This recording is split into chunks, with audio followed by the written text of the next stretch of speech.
प्यारे मित्रों, राम राम। जय गौ माता। प्यारे मित्रों, एक संसारी और एक साधक। पहले संसारी की बात कर लें, फिर साधक की बात कर लें। एक साधक को मृत्यु याद रहनी ही चाहिए, एक संसारी को भी मृत्यु याद रहनी ही चाहिए। एक साधक को जब मृत्यु याद रहती है तो वह क्या करता है? वह यह देखता है कि कोई ऐसा कार्य न हो जिससे मेरे प्रभु नाराज़ हो जाएं, क्योंकि मृत्यु तो आनी ही है। कोई साल, 2 साल, 10 साल, पता नहीं, अभी अगले ही सांस में बंद हो जाए सांस और अगले ही सांस में मृत्यु आ जाए, तो कुछ पता नहीं है। ना संसारी को पता है, ना साधक को पता है। लेकिन साधक क्या करता है कि वह कोई ऐसा कार्य नहीं करना चाहता जिससे उसका खाता परमात्मा के यहाँ जो खुला हुआ है वह उसमें कोई लाल धब्बा लगे, लाल शाही लगे। लेकिन एक संसारी क्या सोचता है कि यार मृत्यु तो आनी ही है, सब कुछ कर लें, फिर तो मरना ही है, ये भी करके देख लें, वो भी करके देख लें। लेकिन साधक जब ये सोचता है कि मृत्यु तो आनी ही है, तो वह कम से कम कार्यों में लिप्त होता है। केवल और केवल उन्हीं कार्यों में लिप्त होता है जो परमात्मा के कार्य हैं। जैसे संस्कृत की सेवा है, गौ माता की सेवा है, भगवान का सुमिरन है, हर वक्त राम राम राम राम कृष्ण कृष्ण, हर वक्त उसको याद रखना। सबको ये देखना कि सब प्राणियों में भगवान है और आनंदित होना, खुश होना कि इसके अंदर भी परमात्मा मेरा है, मेरा परमात्मा इसके अंदर भी है। सब कितनी अलग अलग स्थिति में हैं। कोई तो धन कमाने में लगा हुआ है, कोई औरतों के ही पीछे पड़ा है, कोई और अनेक वासनाएं किसी ने पाली हुई हैं, आज उसको ख़त्म करना है, वो तो ख़त्म हो गया, अब ये रह गया मेरा दुश्मन, मेरे 10 दुश्मन ख़त्म हो गए, 5 और रह गए। किसी के यहाँ ऐसी गिनती चल रही है, उनके हाथों में रिवॉल्वर, गोलियां रहती हैं। आज रात को किसका नंबर, कल रात को किसका नंबर। ठीक, आज कितनी गायें कटवानी हैं, कल कितनी गायें भिजवाई कटवाने के लिए, वहाँ से लाखों रुपया आ गया कि नहीं आ गया, वो वहाँ पैसा फंसा हुआ है, कल और भिजवानी है इतनी गौएं काटने के लिए। राम रे राम, कृष्णा कृष्णा कृष्णा कृष्णा। कितने अद्भुत हिसाब हैं इस संसारी के। ये नहीं पता कि जिस दिन ये कटेगा उस दिन क्या होगा, और कट ही गया, कटने में देर कितनी है। कटता आया है, कटता रहेगा और अभी भी कटेगा। लेकिन भूल गया, दूसरे कामों में लगकर भूल गया, दारू पीकर भूल गया, औरतों के बीच में जाकर भूल गया, गौओं को कटवाकर अनेक पापों में लिप्त होकर भूल गया। बस भूल गया, थोड़ा सा बेहोशी छा गई, खुश हो गया कि हाँ हाँ हाँ मृत्यु याद नहीं रही, चलो इन कामों में लगा हुआ हूँ। लेकिन जब उन कामों से फुर्सत मिलेगी तो मृत्यु तो याद आएगी कि मृत्यु तो होनी है।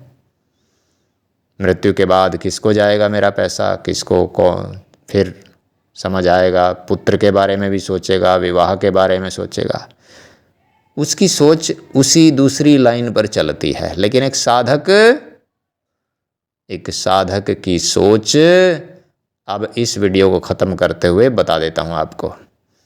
एक साधक हमेशा उन्हीं कार्यों में लगा रहता है जो परमात्मा को प्रिय होते हैं। और परमात्मा को कौन कौन से कार्य प्रिय होते हैं, यह केवल वही जान सकता है जो साधना करता है, निरंतर साधना करता है, जो ध्यान में बैठता है, निरंतर सत्य का अनुसरण करता है, नित्य निरंतर परमात्मा की बातों में रुचि रखता है।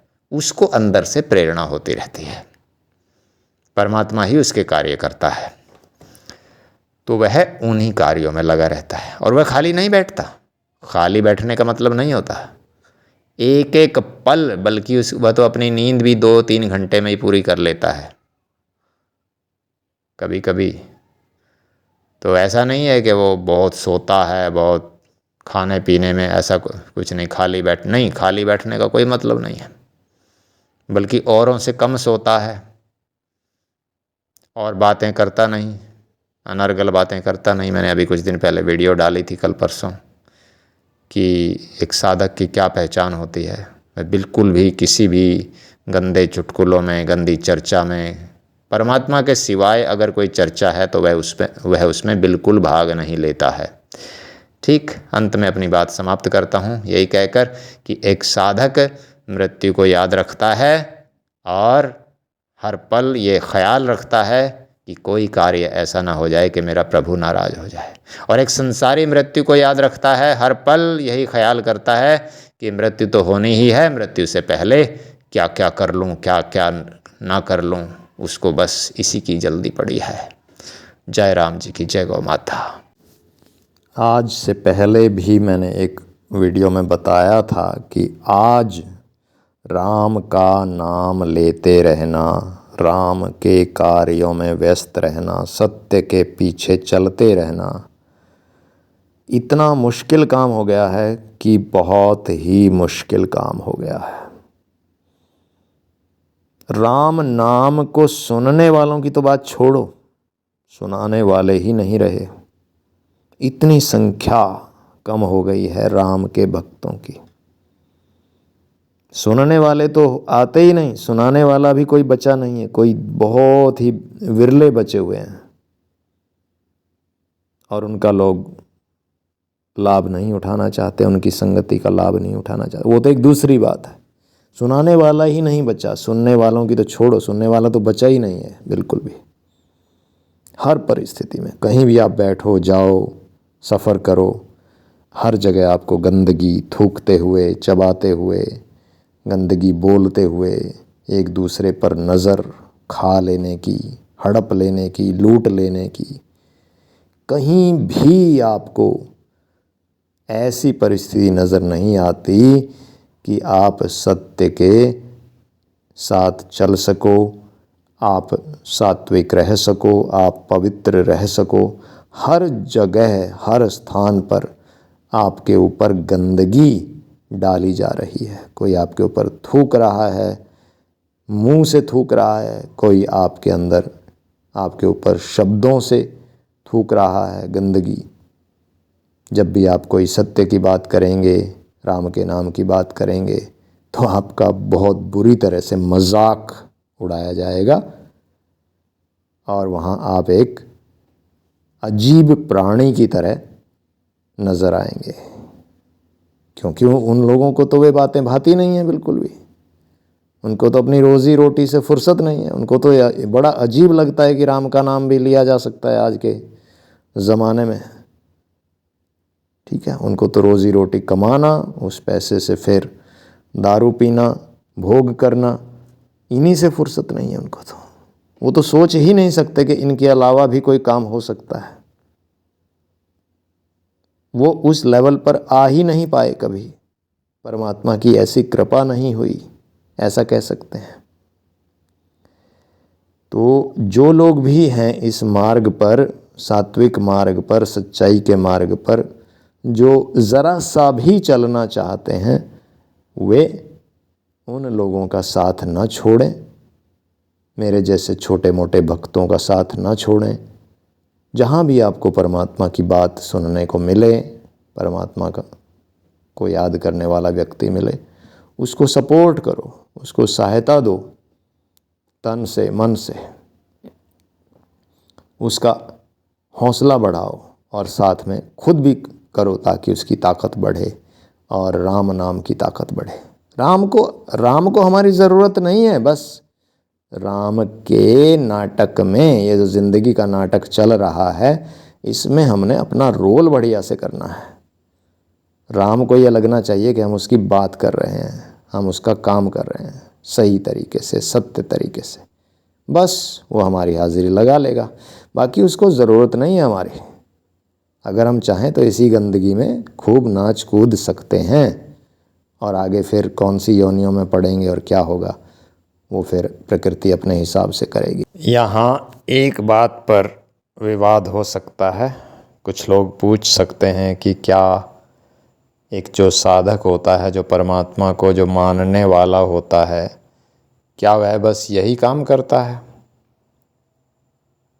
सुमरन करना, प्रभु को याद करना, गौ माता की सेवा करना, संस्कृत की सेवा करना, क्या बस उसका यही काम होता है?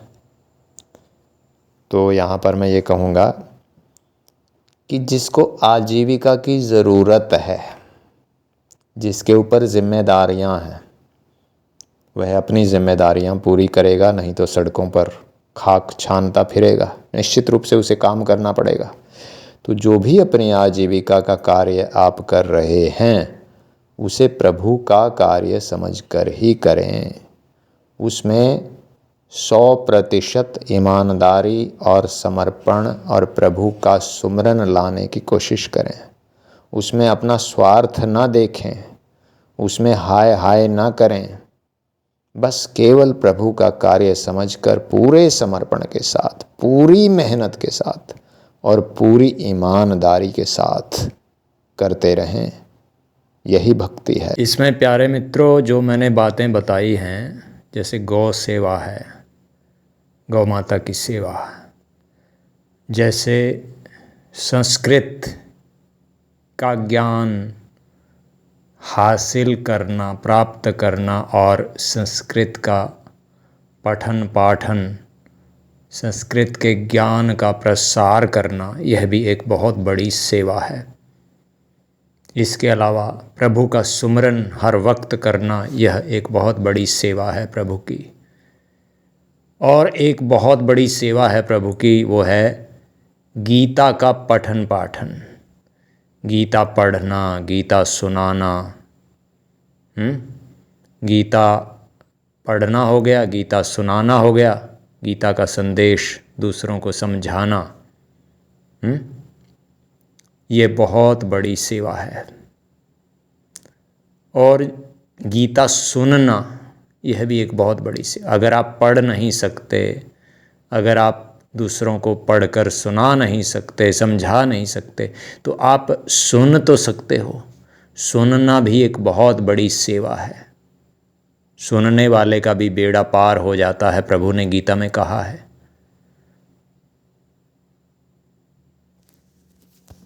जय गौ माता, जय श्री राम, हरे कृष्णा।